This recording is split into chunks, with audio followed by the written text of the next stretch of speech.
Welcome to the Gilchrist Experience. Today's guests are Iesha and Graham Weatherspoon. We're going to talk about the Central Park Five and all the mishaps of how the kids were victimized and falsely accused, and how the police recklessly investigated and set them up. They called them a wolf pack, and it was one of the biggest rages in New York. And finally, after 13 years, what's his name? Corey Wise. Corey Wise was. I had a little meeting with Mateus Reyes in the TV room again, and Mateus Reyes saw the pain and agony in his eyes and the feeling that he was suffering from what he had done wrong, and had a religious experience, I think. Something like that. You know, the Lord spoke to him, and he confessed. And if we get that rolling, we'll get the first confession of Mateus Reyes. Give us the roll in, and we'll come back to you in 1 minute. All right? Thank you for coming. It's good color. The color.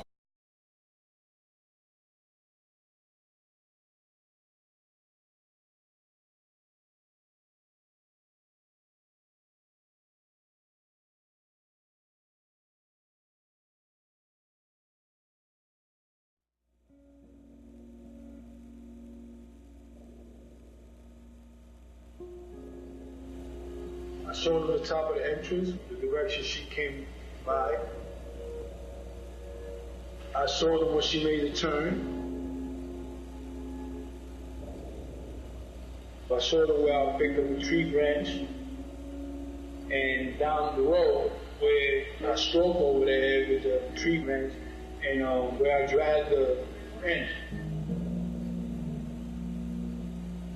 She just kept moaning, you know, and stopping and grabbing her head, you know, that she was in pain and all that, you know. She was bleeding. I can't explain to you what happened after I left Bed Park that night, but I can guarantee you that there was no way these kids saw this woman come in or have an idea of where she was coming from. I'm the one that did this.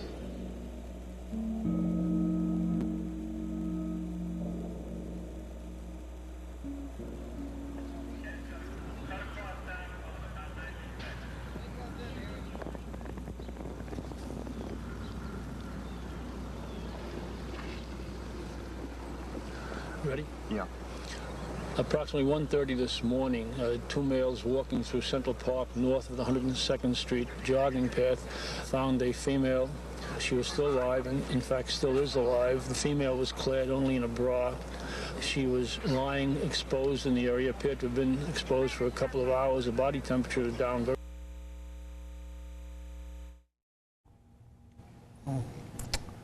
Let's just give you a little idea of the start of this whole investigation. Graham, you were on active duty at that time, weren't you? Yes, I was. Mm-hmm. And you know the shenanigans the cops go through, and the way they beat up these kids and harassed them and whiplashed them into confessing to all this stuff. Yeah. All right? And even our famous Donald Trump had an ad out wilding blacks in Central Park, whatever it was. There was all kind of nonsense out there about these character of these kids.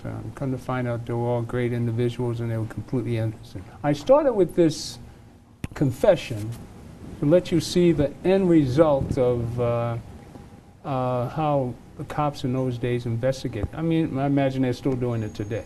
But the whole theme of this is how kids don't know their rights. I mean, there's situations here where the parents should have been there, but we didn't have a clue what was going on. We left it up to the officers and the police system, the judicial system. We were quite naive about policemen. I mean, our ignorance was beyond belief when you look at this case. But the whole point is that they had no matching DNA. All right? And when they finally, 13 years later, Corey had been in prison. Finally, Mateus Reyes came forward. Now, he had 5 to 15 because he was the oldest in the bunch, and they sentenced him as an adult. Everybody had done 5 to 10, and they got out after 7 years. So Corey's sitting there almost doing double the time. All right? Now, Corey is supposed to be here with us today. I don't know what happened, but it'd been better to hear from him what this scene was like when we finally found out he was proven innocent. I mean, he has a lot of wounds, and you and I at National Action Network, and he sat there and talked about coming on the show today, and you could see the pain in his eyes. It's very painful. It's so painful. I wish he was here to express himself. And the only thing that gave him some little gleam of hope was talking about his mother and how his mother was, you know, his earth god. I said to him, your mother's your earth god. She's the one that gave you the love that you needed to survive all this stuff. And he lit up. He had seen that God saved him through all this. So that quelled his anger. You remember you were sitting there right there? Yeah, he was just, you know, full Talk about it. Well, he was full of anger, and I mean... at everybody. Yeah, at everybody. And I think, you know, we don't know what that experience was like for him. We don't know what the day-to-day imprisonment, confinement, not being able to be with your parents, not being able to be with your siblings and your community is like. As being a kid. He was tried as an adult, but he was a kid. Right.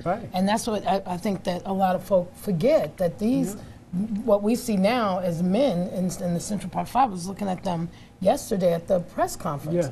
They were young kids. When you see the movie, you see that they were really young. And I look at my own grandson and say, wow, would he know the right decisions to make in a situation like this? Would he know don't talk until your parents are called, that you have the right to have them called and the right to have an attorney? So what we saw in Corey Wise at the National Action Network on Saturday was his feeling of feeling left, and that all he had was his mother, and his mother did not know what to do. He said that. He was real clear about that. He said, you know, there was nobody came for my mother, nobody helped my mother, and which meant that they were, you know, from his point of view, were left. And so maybe after 7 years, everyone else was out, and he was still in. And so that feeling of still being incarcerated had to feel like very lonely, and his mother, I think, had moved or something. It sounded like, from what he was saying, was that they were in different places. Like it wasn't so easy for her to come and she visit. came out to the rallies and spoke up for him. She was right next to Sharon. And she was Sharon there and for him, one sure. of the battlers. I remember I have a video of her down in City Hall. Yeah, I saw her yesterday. She was there? She was there, and she's battling stage 4 cancer. Oh. Yes. Yes. Oh. Yeah. So that's, you know, Wow, that's so that's on his heart, too. Oh, man. Not Corey's mom. Oh, Corey? Yusef. No, Yusef's mom. Yusef Salam's mother. Well, I thought she had gotten better. I told her She's still. Yes, she's she's still fine, but battling. She's still battling. Oh, she didn't say anything. But she told me about her mother was, you know. You know, what happened then is not unlike a lot of the things that are going on right now. Laws have been on the books, were on the books at the time of this incident to protect the rights of a juvenile when they have been arrested. I have seen it during my career where detectives have tried to talk to teenagers in the absence of the parent. That's right. The law states that anyone under the age of 16 cannot be questioned by the police without the parent or the guardian present.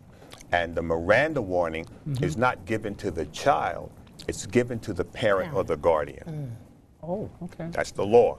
It's been on the books. It was on the books before. The Miranda right is given to the parent. To the parent and to the child. But the parent is the one that is to answer yes or no.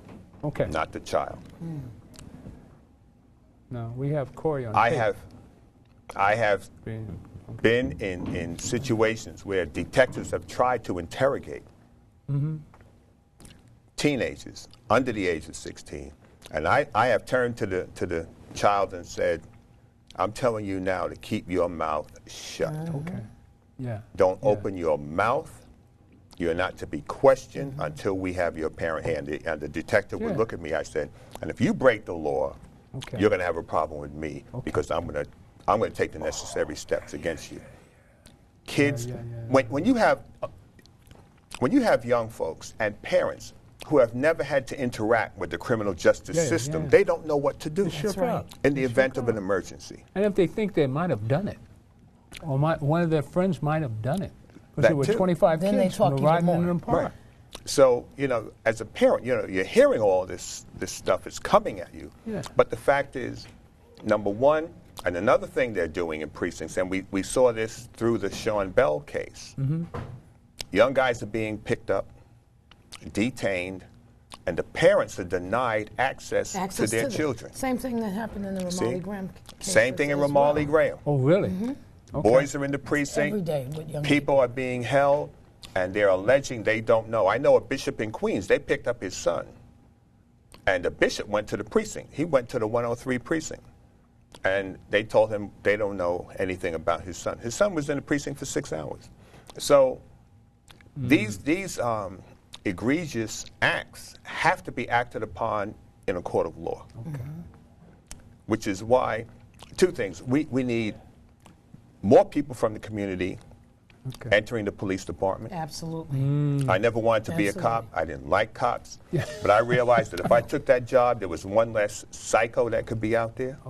One less non-resident of New York City patrolling the streets of New York. I took the job temporarily. I wound up doing the full 20. I was a victim of police abuse growing up.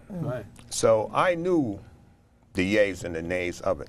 So you went into police to police? To police to police. That's a good one. I had, that's a good one. I think of a young man who was an informant that I had. And we became great friends. He used to come to my house. He knew my sons. I knew his mother. He turned his life around. Because of the interactions that we had in the course of a period of years working together. You're the first cop I got to like. I'm the first cop I got to like. You know, but also, we were talking about Alton. I was at the memorial for Ramarley 2 nights ago, and Yusef Salam and I and others were talking. I said, a guy like Alton Maddox, and I've seen what he has done as an instructor in training other attorneys. I wish today that Alton were teaching. If Alton were in law school teaching, he could multiply the effectiveness of his mind through his students. Imagine if he had taught 2,000 students over the last 10 or 15 years. Imagine what 2,000 Alton Maddox could be doing across the country to protect the impoverished. All right? He's a fantastic attorney, but if we had 1,000 or 2,000 like him, things would be a lot different. So it's imperative that our young people study, think about entering these fields that they really may not be interested in at the time, but you can be of a great service to your community. We need attorneys, we need judges, we need doctors. We need so many people and teachers that are serious about education, about educating our youth. We're coming back to this case. So their rights are being violated from the very beginning. And having worked in major case, you know, when you're on the TV and you're dealing with a situation, questions are coming from the chief of detectives, they're coming from the chief of the department, they may be coming from the mayor of the city of New York. And these people want answers. And what detectives need to understand is that it doesn't make any difference what they want until you have worked the case and obtained truthful information, not facts. But truthful information, they have to wait. I used to tell reporters, hey, oh, the people have a right to know. No, they don't.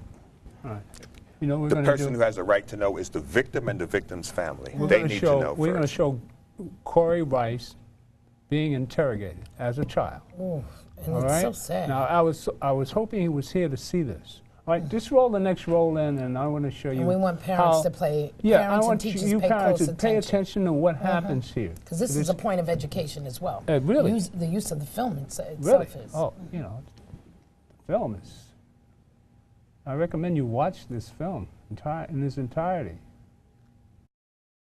And if you watch the videotaped confessions, it turns out they actually don't know where the crime took place, they don't know when it took place, and they don't know how it took place. They just know that it happened. The problem is, once you form a strong belief that somebody is guilty of a crime, the contradictory details are just that.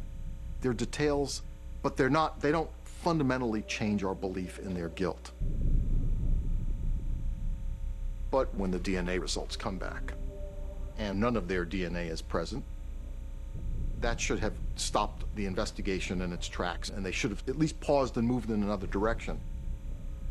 Harlan Levy was a DNA prosecutor at the time, and he recalls how Elizabeth Lederer said, "Please come to my office," and he could sense urgency in her voice. And she said, "Look, I feel like I've been kicked in the stomach. There's no DNA match whatsoever to any of these boys." It is improbable, given the nature of this crime and the scene, that these boys would not have left a single trace of themselves on the scene, or the scene a single trace on them. The improbability of that is striking. But the decision was, we can still prosecute this case, and the argument we will make to the jury is, just because we didn't get all of them doesn't mean we didn't get some of them. They now created a scenario by which there is a sixth perpetrator who mysteriously doesn't appear in any of the confessions. But even if they were correct, that sixth perpetrator's absence in their confessions makes the confessions factually incorrect. That should have been the dilemma. The trail in the grass at the very spot where she was taken down is 18 inches wide, that wide. You can't tell me that 5 kids, or 10, or whatever the number is that were supposedly involved in this wilding, dragged this woman off the road and left an 18-inch wide trail. That trail was a photograph of the beginning of this attack. And in that picture, there are not 5 kids. There are only 2 people, the victim and her assailant.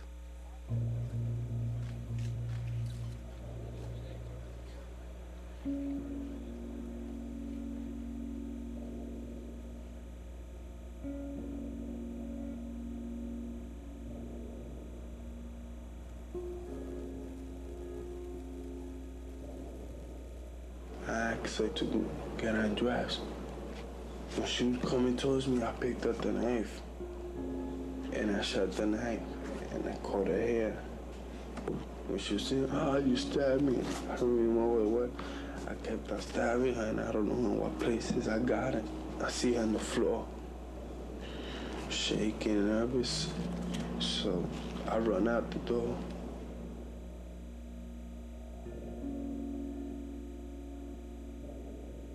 Mateus Reyes was a young man living essentially by himself in his late teenage years. He would steal Walkmans, he would steal watches, he would steal jewelry. Then he started sexually assaulting women, attacking women all around that neighborhood. On April 17th, 1989, just 2 days before the jogger was attacked, he attacked a woman on the northern part of Central Park. But the woman noticed that he had fresh stitches on his chin. And she told the police about this. And a young detective went to the hospitals in the area and found out that there had been a guy named Mateus Reyes who had these stitches on his chin. That was ignored. He was the East Side rapist that we've been covering in the Daily News. And one of the police officers who's working on the Jogger case and also working on one of the rapes that Reyes has been accused of has the DNA markers in both files. Detective Mike Sheehan, he knew, because he was working with Linda Fairstein and Elizabeth Lederer and all the other detectives, he knew that there was no DNA match to these young Central Park Five. The only real evidence the prosecutors have is the evidence the defendants gave them. Hours of graphic videotape confessions. What is particularly disturbing about this case, and about so many other cases like it, is that once that confession is taken, and once that confession is in the air, it corrupts everything else. And confessions will trump DNA. Confessions will change witnesses' testimony.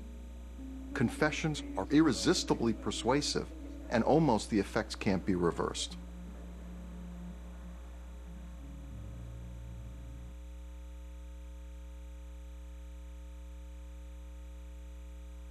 That's what's so upsetting about all this. We know Mike Sheehan, and after all these years, you know, what has he become as a result of this case? He became a news reporter. News reporter, very for good where job. else but Fox News? I mean, where else would a criminal like that go? You know what I mean? Now, he actually knew that the DNAs didn't match, and he knew that he had this other guy, Mateus Ray. Now, what motivates? Well, that's the city can't own up to its mistakes. Is that what basically it is? What, you know, Graham? Mayor Koch opened his mouth to calling this a wolf pack, right? Saying they better get these guys, whoever's responsible.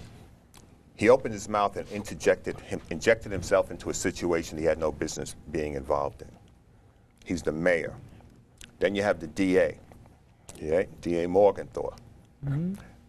It's a horrific crime. There's no doubt about that. Rape is the only crime that takes place inside the human body. Right. The only crime. This woman is brutally assaulted, and to this day may not be correct, emotionally, psychologically. Of course. But in doing a case, see, detectives fall to a lot of pressure. And detectives don't understand the authority that they have. I was taught the authority I had, and I exercised it. I didn't have a problem exercising it. I have told inspectors and chiefs, I ordered an inspector once to do a report, go back to his office and have that report on my desk by 0600 hours, because he was at a crime scene and contaminated a crime scene on my homicide he had no business being in. Okay. A detective has a lot of power. And a detective can tell a chief, back off, get off my back. Okay. I'm doing my job. The job of the detective is to find, without refutable doubt, who the guilty party is. And detectives cannot succumb to political pressure, nonsense from the media. Oh, well, how can we? You don't have to answer any questions. As I said, the only right to know is for that of the victim and the victim's family. Those are the people that need the information. And in the gathering process, we have cases in New York. We have a unit called the Cold Case Unit. Cases have been unsolved for 20, 30. We have homicide cases unsolved for 100 years. But Graham, one thing I don't understand. You're a detective. You have, your duty. But if you can see, you've got the DNA of this rapist that's been raising havoc. And all of a sudden, you got the DNA. None of the other 5 DNAs match. None of it matched. And so you want to tell me they wouldn't bring that DNA to that case? Why wouldn't? If you got both cases, you're doing both cases. Understand something. He knew it. How could you do that? Every detective is not proficient. Oh, come on. Nor does every detective care. And you've got to look also at human behavior. People get a lot out of a case like this. Fame? Fame. That Fairstein woman. Oh, she's written books. She's made millions of dollars off of this case. And it's a fraud. She's currently a professor. Yeah. At one of the universities. Yes. So she made out. Is still making out. And still making out. All right? This is a crime. This is an ongoing crime. Because the people who perpetrated the crime have not been charged. Right.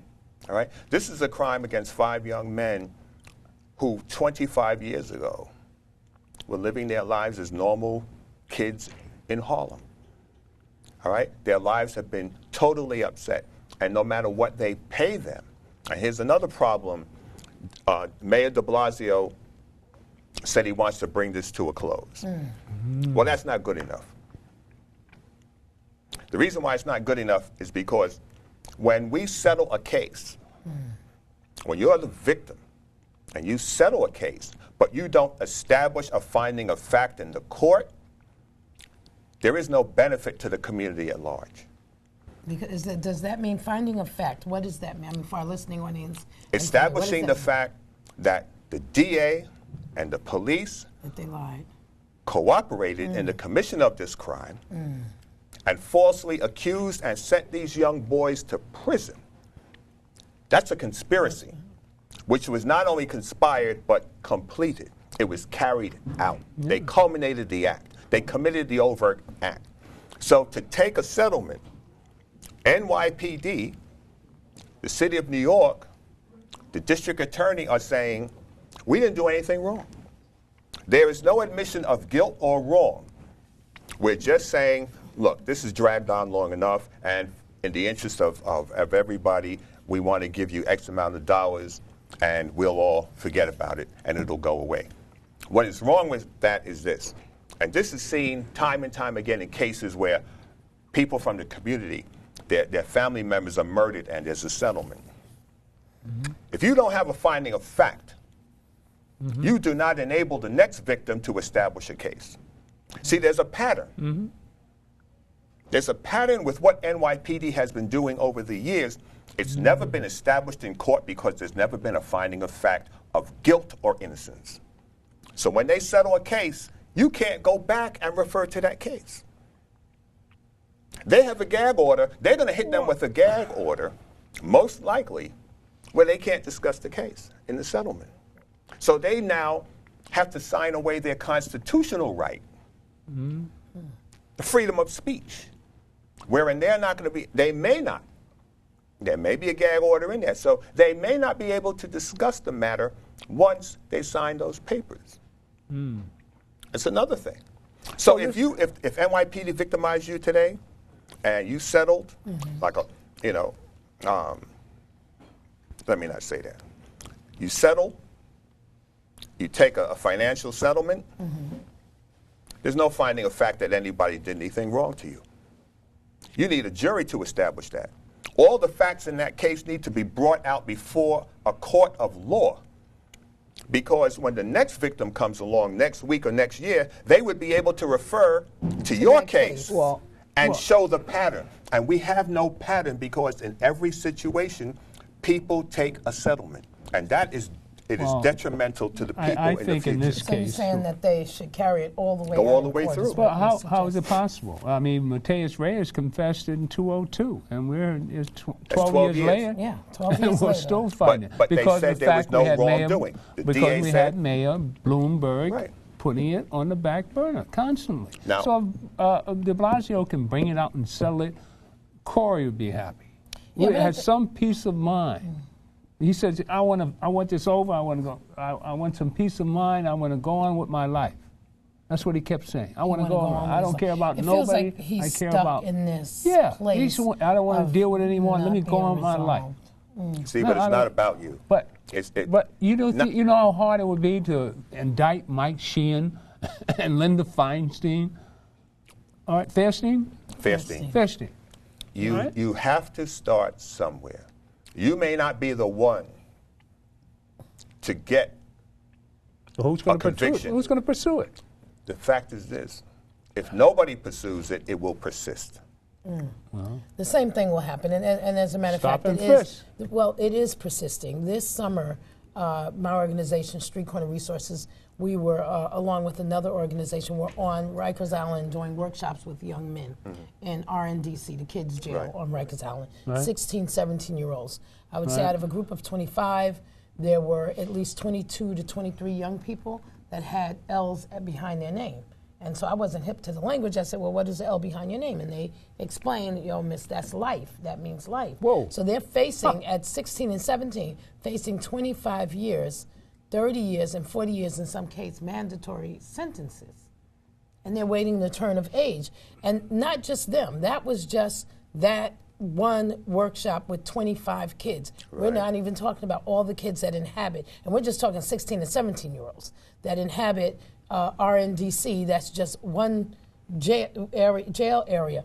But we see on the street, I see often, because I stop and I watch, I stop and I question, and I even question young people. So there's two sides to this that I'm concerned about. One, the side where young people are being scooped up, scooped into vans, pushed into vans, dragged into, thrown on the ground, dragged into awaiting police vans, and oftentimes not even a part of whatever happened. Right. They just happen to be in front of their buildings. They may be hanging out, maybe coming out from the store, coming from an after-school program, and are assumed to have committed a crime. Now they have to work themselves out of this situation. How do they get out? How do they get out unscathed? A lot of times if they yank back when the officer grabs them, then they say that they were assaulting, resisting arrest and assaulting the officer. Right. Most recent, I got a call about 2 weeks ago when I was on vacation, and the 12-year-old had been punched in the eye by an officer. 12-year-old? Yeah. I don't want to talk a lot about the particular case because it's being dealt with. But I will say that just as recent as last night, I talked with one of the family members, the responsible guardian, and the parent wanted to go and talk with internal affairs, or was being pushed to do that, to talk with internal affairs. The good thing is that meeting did not take place. So there was a clear, one, the child did not know her rights because the parents weren't called right away. Two, when the parents did get to the precinct, there was, you can't see the child and all of that, the distancing that you talked about was happening. And then the other thing is that there's some intimidation there, like you have to meet with them right now. And you should not be meeting with anyone unless you have an attorney. Right. And so what we're seeing is, how many years later? This is 16 years later since the 12? No, almost 20 years. Since the sentencing, or since the case, at the beginning of it. That was 1986. 89. Okay, so we have all of this time that has passed, and we're still dealing with some of the same issues. Young people are being falsely incarcerated, falsely held, being beaten by police. We see some of the same kinds of patterns. So this has not stopped. It persists. Right. And the thing is we have to educate parents. We have to have the type of education that goes on in the schools to make sure that our young people are clear about what happens. So the other side that I'm concerned about, and I'll say this and I'll stop, mass incarceration.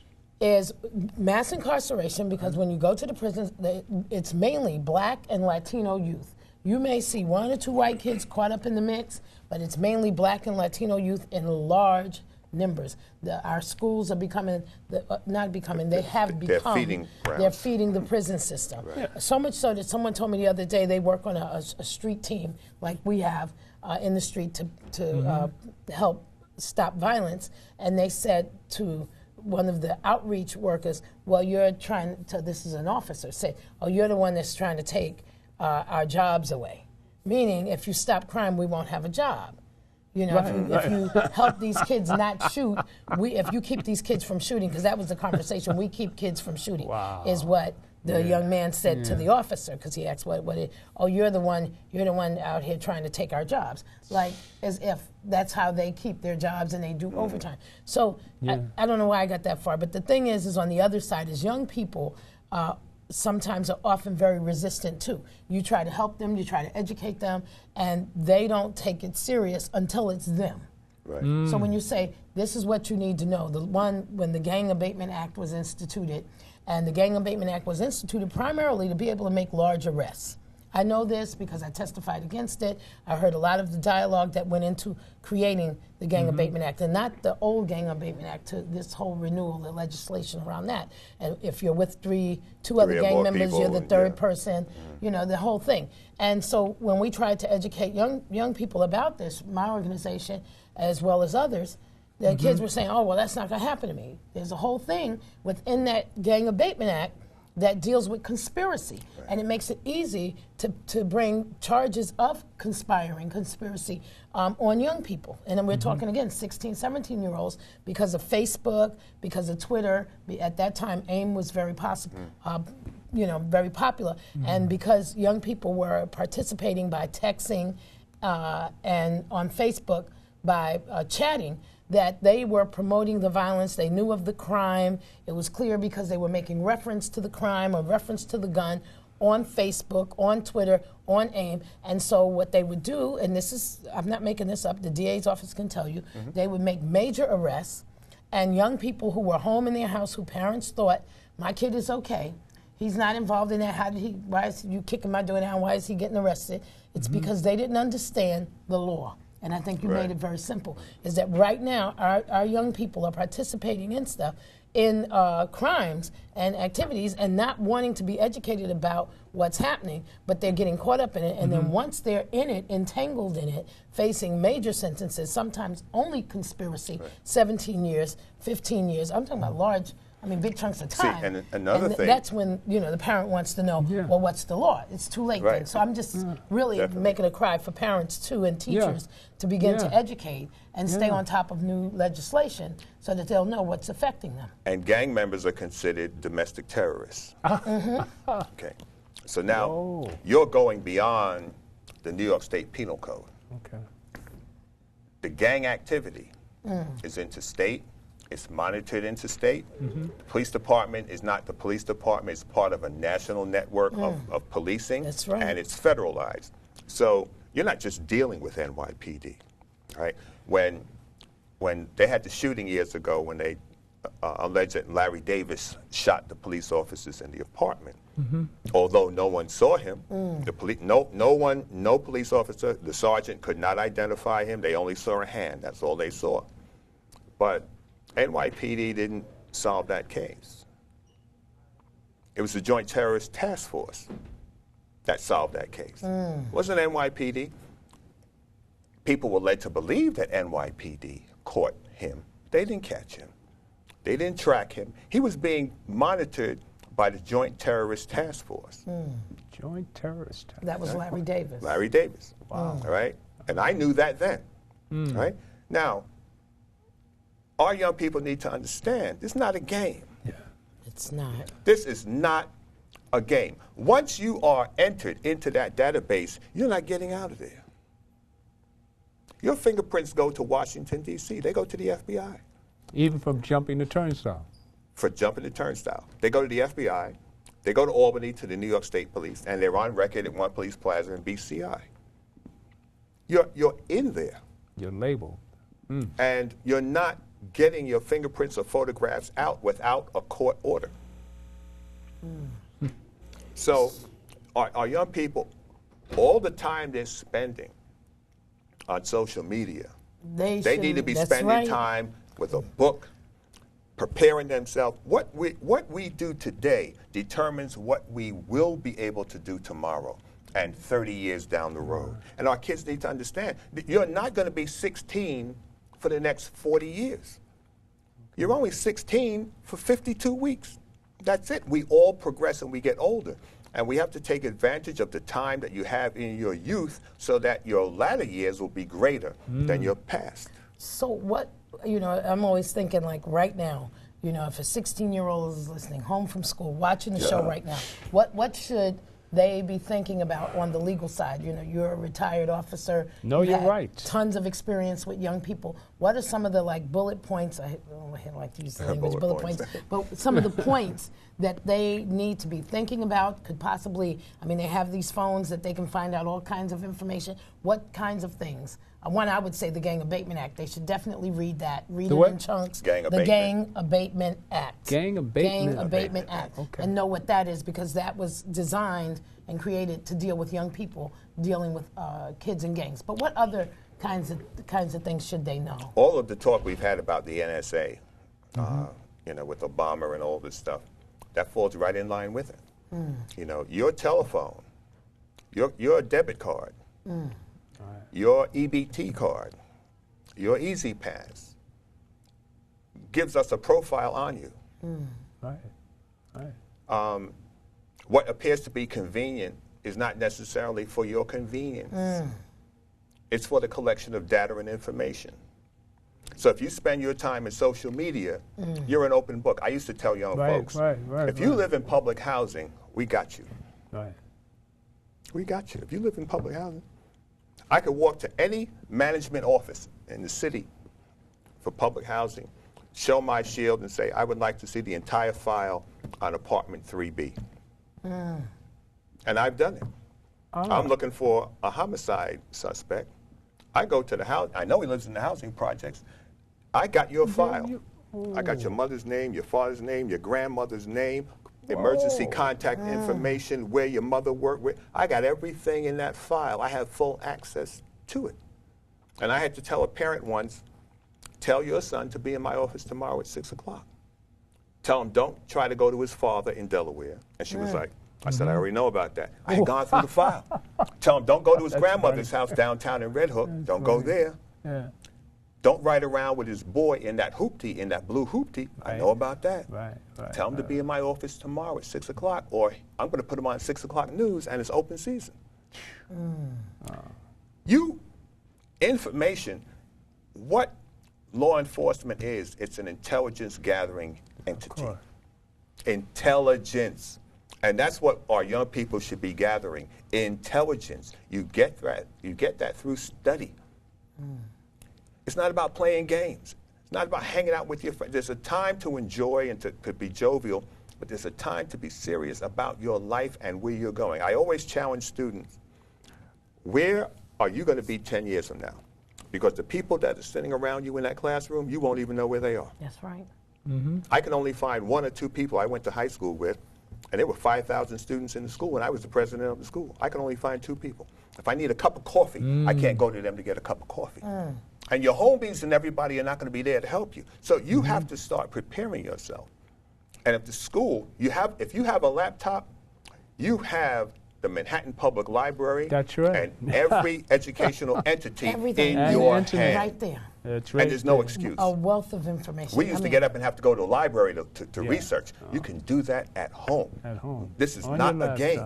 We need young people to focus on their future, because they're not going to be teenagers for 30, 40 years. Mommy can't take care of you. Your girlfriend can't give you her welfare check and a Section 8 apartment. You've got to knuckle down. Every law that is enacted, you cannot say you didn't know about it, because it's in a book for you to read it. All right? I used to deal with chiefs and inspectors, and I would tell them, no, it's not the way it's going, because I knew the law. I knew the law. I challenged my chief of detectives once. I said, put it on paper, because I already knew there was case law on that subject that he was talking about, and if he put it on paper, I was taking him into court. You know, and it's so... Let's go back to the film and run the next roll in, and we'll come back to Central Park Joggers case. Graham has given us a good education of what we should be doing as victims in the system. All right? We'll come right back at you. I think it's a... Can we run that 6-minute piece at the end? Or is this the last one? I lost track.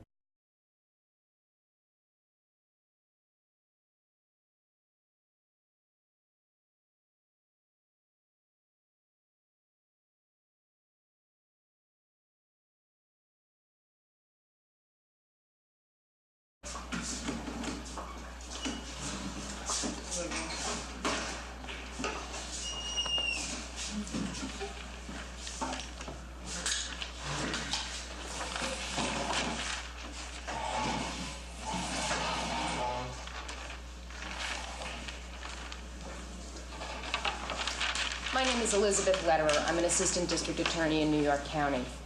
I'd like to ask you some questions about a series of things that happened in Central Park on the night of April 19th of 1989.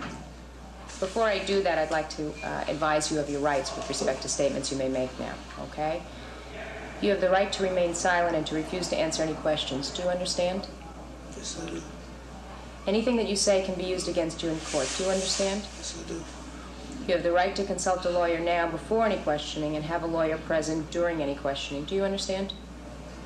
Could you please answer out loud? Yes. If you have no lawyer or cannot afford a lawyer will be provided for you now, free of charge, before any questioning. Do you understand? Thank you. Yes. Now that I've advised you of your rights, are you willing to tell me the truth about what happened in Central Park on the night of April 19th of 1989? Yes. Okay. Present in this room is Detective Nugent, who you have already met, I believe. Have you met Detective Nugent told me to go in here. You're gonna give this story, what you had said to me and the rest of my co-workers. You're gonna go in and give this story. I'm gonna be in a room, and I wanna make sure you do it. This is Detective McCabe and Detective Hildebrand. I think you've already met them. Also present are, I believe, your parents. Could you each please state your full name?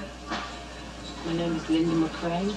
Bob McCray. And, ma'am, what is your relation? I'm his mother. And, okay. I want to warn you of your rights with respect to anything you say in this case. Why would a parent not say at that moment, we want to consult with an attorney? Anything that you say can be used. The reason is because of the setting and because of the way they're being treated by the police and because of being overwhelmed by the situation, it doesn't even register in their minds. I just want to state it is now 20 minutes to 5 in the morning on the morning of April 21st of 1989. There is another gentleman here in the room. Who is that man? And, sir, could you please just state your name and address? Paul L. Richardson. My father, he was a quiet, stern man, so I felt ashamed that I was even there doing that. And I shouldn't feel that way because I was innocent. Also present in the room right now are Detective Arroyo and Detective Sheehan. I was under the impression that I was going to be a witness, help out, or just give them a story, and that was it. Sir, could you please give your name? My name is Brandon. I didn't think about consequences. I didn't think about anything. The only thing that I thought about was he was going to make sure I go home. That was it. I'm going to ask you a few questions about what... Here I am doing a videotape, and I'm already deep in this. So I'm thinking now I got to sell it to make sure that people know that I wasn't involved. Were you trying to touch her? Not really. Didn't you tell the police earlier today that you had tried to grab her, and that's when you got scratched? No, not like feeling her up. Okay, not like that. Stop it. But you tried, Oh, grab her arm or something. You tried to grab her arm? Trying to stop it. Did you see in front of intercourse? Yeah. Was he laying on top of her, or was he kneeling, or was he? Laying on top of her. Okay. How long was he on top of her? For a short while, then Raymond went. And as we was headed to the west side, that's where I seen Kevin. That's where you saw Kevin? Was anybody with Kevin? Yeah. Who was with Kevin? Some lady. A lady? How was she dressed? I can't tell, it was too dark. What was he doing with her? Struggling with her. What were the others doing while Kevin was struggling with her with the wrists? Anton was going for her clothes, and Lopez was pulling her arms. What was Kevin doing while Steve Lopez was holding her hands and hitting her with the brick? He was having sex with her. Where were you standing? I was on the side of Kevin. Were you watching? No, I was grabbing legs. Who else had sex with her besides Kevin Richardson? I didn't see anybody else who had sex with just him. Did somebody have sex with her? Yeah. Did a lot of people have sex with her? Yeah. Okay, first it was the black guy, then it was the Puerto Rican guy with the black hood, then you got on top of her. What's in that picture? It's her. Is that the woman that you saw? Yes. Is that sort of the way she looked when you saw her? Yes. Yes, ma'am.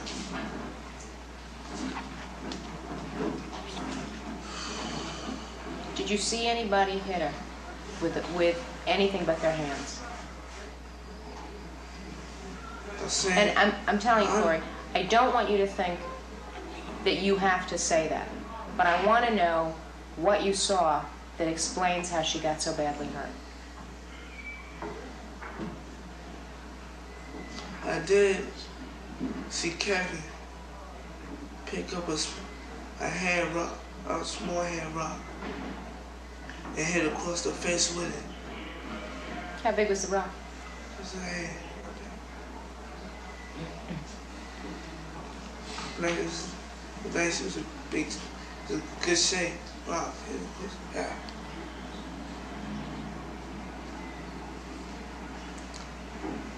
Are you just saying that because I am asking you? No. Why didn't you say it before? Why didn't you say it before? I remember me taking a quick glance in the dark. I remember her picking up a rock from out the dirt. Why did you tell him something that wasn't true, that you hadn't seen?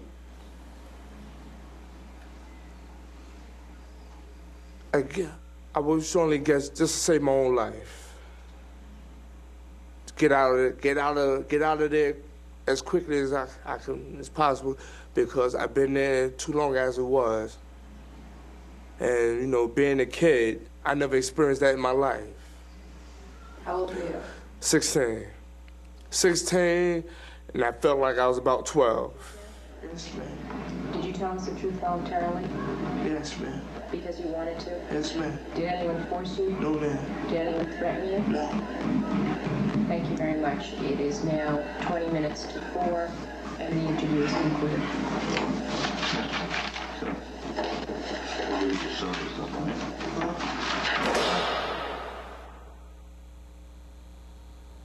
They put us in the cell with the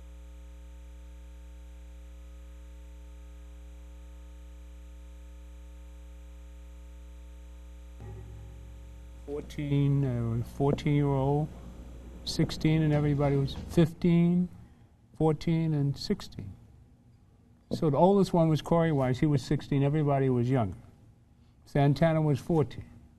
Now they're making up these stories. Obviously, they're making up stories. Yeah, we know the go truth. home. We showed the truth in the beginning. So why are they doing this? What made them do this? And this is what they ran to the jury, these confessions. That's the only thing they could convict them on. These detectives, they had these boys for an extended period of time before the assistant DA came to the precinct. And understand something. As a detective, I'm the chef. The DA is a waiter. I'm the chef. Okay. I'm gathering all the elements to produce this product. The DA comes in and takes what I produce and presents it in a court of law. And I would tell people, don't be afraid of the DA. The DA doesn't send you to jail. I send you to jail. Because I'm doing the investigation. That means when you say I, you mean the police. The police. Right. But if I'm the detective on that case, and you're my focus, and I've worked on cases, my partner and I proved an armed robbery, a robbery 1 in Harlem. 2 guys were brought in for armed robbery. My partner and I proved that they did not commit the crime, and we had them released. We went down to the DA and told them there's no way these boys could have done it. Right. We went to their homes, we talked with their parents, and just the demeanor of these guys. We brought in the victim, who was a merchant in Harlem. He had been held up, but the only thing he saw was the gun at the side of his head. He never saw, he just picked out any two black kids, he picked them out and had them charged. And we were able to prove that this man was lying, which is a criminal offense in and of itself. And we got those boys out of there. We got their fingerprints, photographs, everything was expunged from the system. The detective's job is to get to the truth, not the facts. Facts and truth are not the same thing. Detectives must be taught to get to the truth. We do not solve every case. Right. We do not. So to think, as egregious as this crime was, to think that they had to come up with the guilty party, it doesn't always happen. The parents had a right not to answer any questions. They had a right to have an attorney present. And there was no attorney present. In the reading of the Miranda, which was not even read properly. I've been The in first trials. one, Corey was the only one by himself. Yeah, that one. What was improper about it, though? The way she read the Miranda, she didn't quote it properly. I've done trials where defense attorneys ask me, well, did you give my defendant Miranda, my client Miranda? Yes. Well, how did you do it? I said, wrote from memory. Oh, you know it? Yeah, and I could recite it. She did not recite the Miranda properly. Now, after having done it over 500-600 times, I know it. But the parents did not know. Again, they're in a state of shock. The boys are sitting in there with the detectives. You don't know what was going on before the ADA got there. They've been lied to. They've been told, you know, we'll let you go home. We'll let you do this. You can see your parents, whatever. Screaming in their face. You do not. Intimidating. The interrogation process is a psychological meltdown. Of course it is. Right? Of course it is. And for a kid, kids can't handle that. Right, it's too much. It's You too see the way intense. Corey handled that? I mean, he was going. And I question his culpable mental state. Was he? Does he have some deficiencies, mental or psychological? He looked, and of course, I'm sure they were tired. And then you notice how they gave him a Pepsi first? Yeah. To cool him down. Here, yeah, we'll be nice to you. Tell us the truth. Right. It is, you don't know what was said, what promise was made. Well, one, we do know that they were promising that if they told, that they would go home if they made a written confession. They're all And keep and in of course, mind, everybody wants to go home. they're if all they're being held separated. against- Right. They're all separated. They're blaming each And other they're blaming each other. And so they Now, have them So and so said this about you. You need to Oh, have. so I'm gonna rap back on him. You have to have They're someone that telling can lies. corroborate the story. It's truly good if you have someone who's not involved in the crime who is corroborating information. Right. A witness. Right. All right. The victim could not give any information. She couldn't identify anyone. And the DNA that they did find was that of her boyfriend and no one else. Bev, you're going to run the final minute of the program, the Boys and Girls Club, for the last at 57. Oh, we're going to have to miss that then. Something. Because it's 57 now. Well, what we do want is to make sure that parents know to get a lawyer. Get a lawyer. If anything happens with your child, don't assume that you can just go pick your child up. Get a lawyer. Well, forget the last minute. We'll just go out without a roll-in. Okay, Bev? I'm sorry. But, you know, I just wanted to say we got a minute left. This has been excellent. It's been a lesson for all of us. Oh, absolutely. And we're going to continue this next week. Saran's going to come on, possibly, and we'll get some call-ins next week, and we'll do some more of the film, and we're going to make the film available to everybody, because this is recent, and it's something that we have to really delve into and see what we can do to change this crap, because this is nonsense. When you see this story, It's horrible. I saw it maybe twice. And when you know this detective had the DNA of Mateus Reyes, right, and would we not let do those anything. kids go up on those charges like that. And that was Sheehan. Is that Sheehan, Mike Mike Sheehan. Fox News. Yeah. Another perpetrator. Anytime- The God in Yeah, me go loves ahead. the God in you. Take care. Peace. Been a Gilchrist Experience.